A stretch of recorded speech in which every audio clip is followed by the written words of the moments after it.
আজ ফ্রিজ খুলে দেখি রয়েছে 1.5 খানা কাতলা মাছের মাথা আর রয়েছে একটা বাঁধাকপি। তাই ভেবে নিলাম আজ এটা দিয়েই একটা পুরাতনী রান্না আমি আমার মতো করে তৈরি করে ফেলি। আজ আমি সোমাশ্রী চলে এসেছি রোজকার রান্নাঘরের মতো আমার রান্নাঘরে একটা নতুন রেসিপি নিয়ে। আজ তৈরি করব কাতলা মাছের মাথা দিয়ে বাঁধাকপির তরকারি।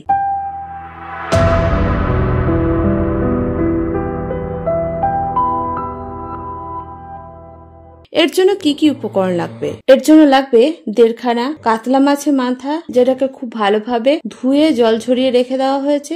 এর জন্য নিয়েছি আলু, 4 থেকে 5টা মিডিয়াম সাইজের আলু আমি ডুমো ডুমো করে কেটে নিয়েছি। আর নিয়েছি বাঁধাকপি একটা মিডিয়াম সাইজের, যেটাকে আমি আমার পছন্দ মতো আকৃতিতে কেটে নিয়েছি। নিয়েছি 2টো মিডিয়াম সাইজের পেঁয়াজ কুচি, আর নিয়েছি মশলার জন্য 1.5 ইঞ্চের মতো আদা, স্বাদ অনুযায়ী কাঁচা লঙ্কা, আর 2টো মিডিয়াম সাইজের টমেটো। এটাকে আমি পেস্ট করে নেব। ফোড়নের জন্য নিতে হবে 1/2 চা চামচ জিরে, 3টে এলাচ থেতো করে নিতে হবে, আর 2টো শুকনো লঙ্কা। এবার চলে যাই মূল রান্নায়। প্রথমে বাঁধাকপিটাকে একটা প্রেসার কুকারের মধ্যে ভরে জল ছাড়া এটাকে মিডিয়াম টু হাই ফ্লেমে একটা সিটি দিয়ে নেব। বাঁধাকপি সিদ্ধ হয়ে গেলে এটাকে জল ঝরাতে রেখে দেব। অন্যদিকে মাছের মাথাটাকে সামান্য নুন হলুদ দিয়ে মেখে রেখে দিতে হবে। এবার হালকা আছে একটা কড়াই গরম হতে দিতে হবে। এই সময় কড়াইতে দিয়ে দিতে হবে পরিমাণ মতো সর্ষের তেল। তেল গরম হয়ে গেলে প্রথমে কেটে রাখা আলুগুলোকে ভেজে তুলে নিতে হবে। আলুগুলোকে প্রথমে ভেজে নিলে তরকারিটার টেস্ট অনেক বেশি হয়। তাই আলুটাকে আমি বেশ কিছুক্ষণ মিডিয়াম আঁচে ভেজে নিয়েছি। আলুর গায়ে দেখুন সুন্দর একটা কালার এসেছে। এই পর্যায়ে আলুটাকে তুলে রেখে দিতে হবে। এবার ওই তেলে মাছের মাথাগুলোকে দিয়ে ভেজে নিতে হবে।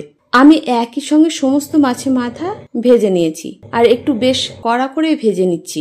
মাথাগুলো ভাজা হয়ে গেলে এবার এগুলোকে তুলে রেখে দেবো একটা পাত্রে। এই সময় যদি কড়াইতে তেলের পরিমাণ কম মনে হয় তাহলে যোগ করতে হবে আরো একটুখানি সর্ষের তেল, যেমনটা আমার হয়েছে। আমি আরো 1 চামচের মতো সর্ষের তেল যোগ করে দিয়েছি। তেল গরম হয়ে গেলে দিয়ে দিয়েছি একটা তেজপাতা ছোট টুকরো করে নিয়েছি, আর জিরে, ছোট এলাচ আর শুকনো লঙ্কা এটাকেও দিয়ে দিয়েছি। এবার এটাকে হালকা আঁচে 30 থেকে 40 সেকেন্ডের মতো ভেজে নিয়েছি। সুন্দর যখন একটা গন্ধ বের হয়েছে তখন দিয়ে দিয়েছি কেটে রাখা পেঁয়াজ।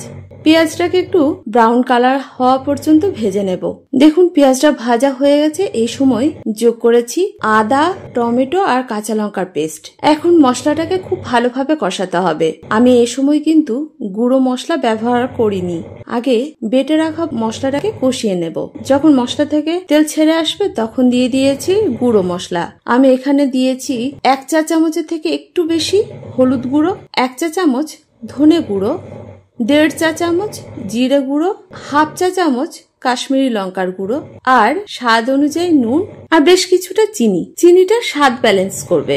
যারা ডায়েট করেন তারা চিনিটাকে স্কিপও করতে পারেন। এবার গুঁড়ো মশলাটাকে বাকি উপকরণের সঙ্গে ভালোভাবে কষাতে থাকবো।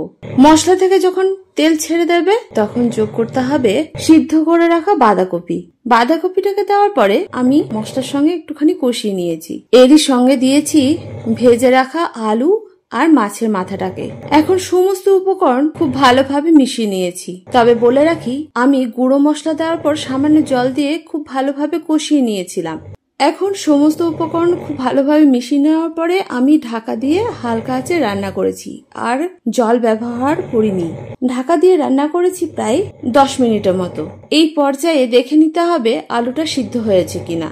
যদি আলু সিদ্ধ হয়ে গিয়ে থাকে তাহলে রান্না আপনাদের প্রায় কমপ্লিট। আর যদি সিদ্ধ না হয়ে থাকে তাহলে সামান্য জল দিয়ে আবার ঢাকা দিয়ে রেখে দিতে হবে। আমার 10 মিনিট পরে রান্নাটা প্রায় হয়ে গেছে, আলুটাও সিদ্ধ হয়ে গেছে। তাই আমি এই পর্যায়ে যোগ করেছি 1/2 চা চামচ গরম মশলা গুঁড়ো, আর 1 চা চামচের থেকে একটু বেশি গাওয়া ঘি। বাড়ির তৈরি গাওয়া ঘি দেওয়ার ফলে এই রান্নাটা স্বাদ যে কি অপূর্ব হয় তা বলে বোঝানো যাবে না। এবার এটাকে আমি বাকি রান্নার সঙ্গে ভালোভাবে মিক্স করে ঢাকা দিয়ে রেখে দিয়েছি হালকা আঁচে 2-3 মিনিটের জন্য।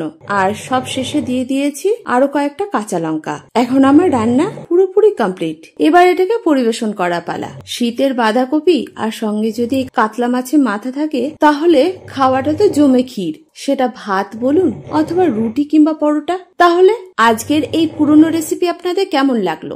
আপনারাও তৈরি করছেন তো আমার মতো করে? আমার রান্না বা রেসিপি ভালো লাগলে লাইক শেয়ার করতে ভুলবেন না। আর আমার রান্না কে কোথা থেকে দেখছেন সেটাও কিন্তু কমেন্ট করে জানাবেন, সঙ্গে আপনাদের নামটা।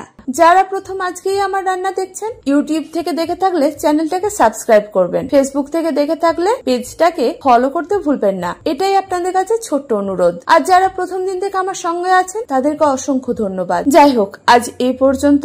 দেখা হচ্ছে পরবর্তী ভিডিওতে। আপনারা ভালো থাকুন, সুস্থ থাকুন। ধন্যবাদ।